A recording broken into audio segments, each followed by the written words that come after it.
소띠생 겨울 출생자 해자축. 이번 시간에는 해월, 입동소설, 돼지 해자예요. 돼지해, 돼지달이라고도 해요. 양력으로는 11월 7일경부터 12월 6일경. 자, 소띠를 상징하는 축과 해월, 돼지달을 상징하는 해. 자, 명리학적으로는 1번 역마의 인생이 펼쳐지더라. 축과 해는 방합의 인생을 만들어낸다. 그 다음에 축과 해는 비유하자면 물나라다, 물나라. 자, 물나라라고 한 것은 인생의 방향이 물질을 통해서 정신적 만족으로 갈 사람인지, 정신을 통해서 물질에 대해서는 연연하지 않고 완전히 해탈한 사람의 그러한 인생길을 갈지, 두 가지 측면에서 살펴보라는 거죠.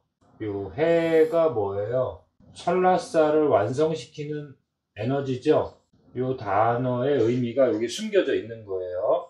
소축자가 나타나고 돼지해, 해월인 경우에는 소띠의 에너지는 사유축 운동을 하죠. 사유축,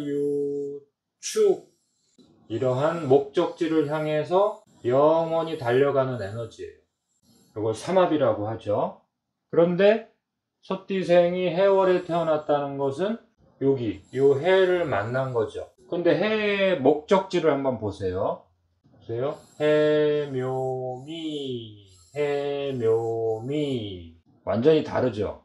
축의 입장에서 볼 때는 해는 완전히 다른 목적지를 갖고 있다. 사유축 운동과 완전히 반대되는 그 해를 갖고 태어난 거잖아요. 돼지 해를. 그래서 이러한 것을 우리 명리학에서는 사회에서의 그 역할과 임무, 그것이 이 사람의 인생 행로에서 대단히 중요하다. 직장이라든가 자신이 속한 협회라든가 조직의 미션을 수행하는 역할이다. 자신이 속한 그 전체 속에서 자신이 맡은 역할을 해나가는 인생의 모습이다.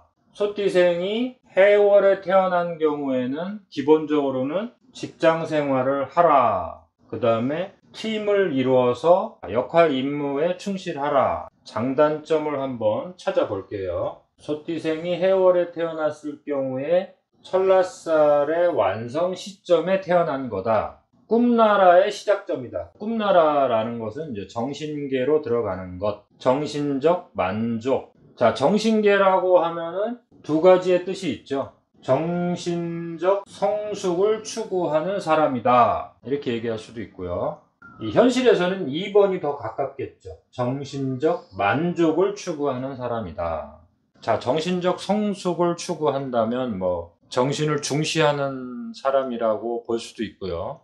정신적 만족을 추구한다면 오히려 물질에 집착할 수도 있겠죠. 자신이 만족만 하면 되는 거니까.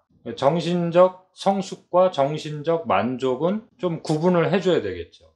수레라고 하는 것이 정신계로 들어가는 에너지인데, 단순히 정신적인 수양이라든가 종교활동이라든가 이런 것만을 하는 것이 아니라, 물론 당연히 그런 활동도 몰입하고 인생에서 아주 그 부분이 대단히 중요한 역할을 하긴 하는데, 근데 어떤 경우에는 물질에 집착하는 경우도 대단히 많더라. 여기까지 봐주셔야 돼요. 이걸 좀 구분을 하셔야 돼요. 자기 정신계다, 이렇게 보셔야 되겠죠. 우리가 명리학에서는 착하다, 악하다, 또 레벨이 높다, 레벨이 낮다, 이것을 이 글자만으로 그대로 평가해서는 안 된다고 했죠. 직접 그 사람을 봐야 되겠죠. 진짜 정신적 수양을 통해서 정신계를 만족시키는 사람이 있고, 물질이라든가 이성이라든가 술이라든가 도박이라든가 이런 쪽에 탐닉을 함으로써 또 정신적 만족을 추구하는 레벨의 차이는 있다. 우리가 공부할 때는 해라고 하는 에너지는 정신계다, 이렇게 얘기를 하지만, 무엇을 매개체로 해서 정신적 만족을 추구하느냐는 그 개인의 수준에 따라서 다양하게 나타난다, 이렇게 보시는 게 좋아요.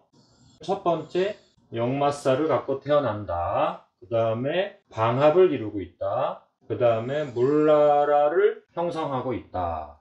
직장 생활을 하는 게 좋다고 했죠. 그런데 이제 해라는 게 설날살이기 때문에 정신적 만족이 이루어지지 않으면 직장을 이탈할 수가 있다. 그래서 이 정신적 만족을 주는 다른 곳으로 이동할 수 있죠. 이것이 만족되지 않는 한 자꾸 이동을 한다 이거죠. 그런 측면에서는 이동의 역마가 있고요. 근데 역마살의 최종 목적지는 미션 수행이죠. 미션 수행. 미션이라는 것은 자기 내부에서 이루어지는 미션이 아니라 사회적, 그 다음에 대외적 임무 역할을 하는 사람이다. 이렇게 보시면 돼요. 사실은 자기 자신이 자기 소외가 되면은 이거야말로 역마살의 큰 손해를 보는 거죠. 사실은 역마살이 사회적, 대외적 에너지이지만 최종적으로는 자기 자신을 돌봐야 돼요. 전체의 이익에 자기 자신이 희생이 된다면 이것은 좀 생각을 해봐야 되겠죠. 다른 사람의 기대감이라든가 평가 이런 것들이 자기 사주팔자에서 이 역마살이 있다는 것은 깊게 대화를 해봐야 돼요. 주변 사람들의 희망사항을 대변해 주는 거는 좋은데 정작 본인이 소외되고 희생된다면 아까운 거죠. 그 시간이. 근데 그 당시에는 이제 못 느끼죠. 그러나 이제 역마살을 갖고 태어났기 때문에 그 인생의 목표나 목적지를 어디에 두느냐, 겉으로 나타나는 현상만 갖고 평가하기에는 더 깊은 내용이 개인마다 있다는 거죠. 그리고 2번을 한번 보세요. 방합을 이루고 있다.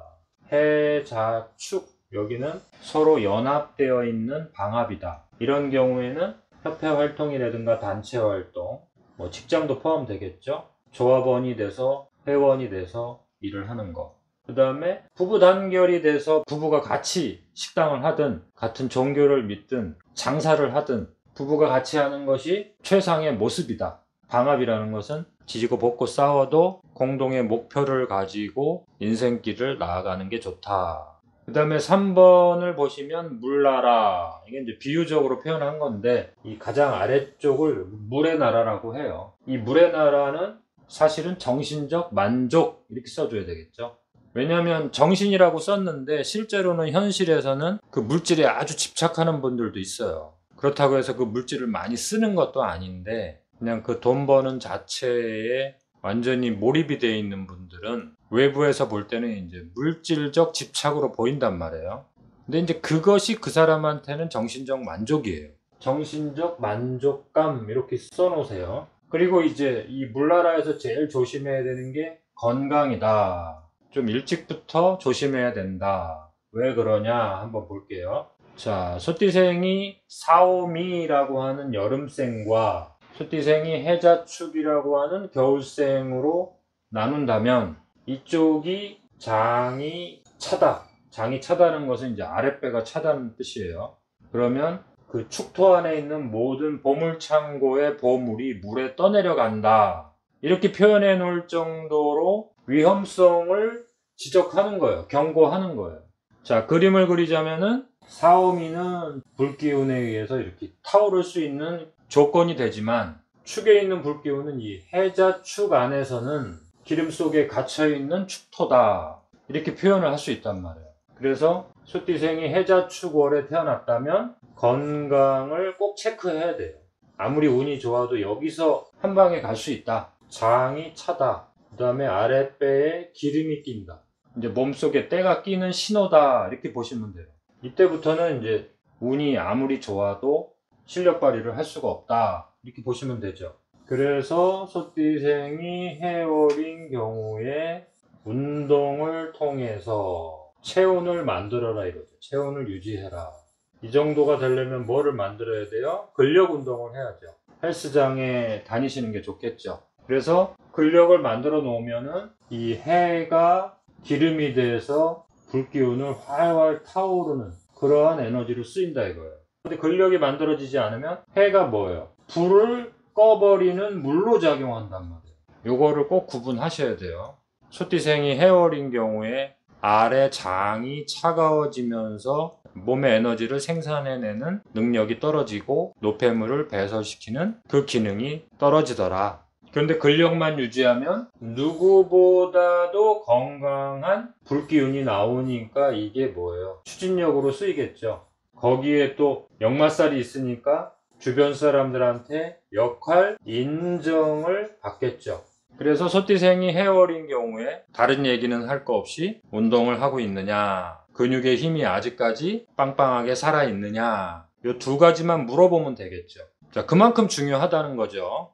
자, 다음 시간에는 소띠생이 자월, 여기도 겨울의 한 중심축이죠.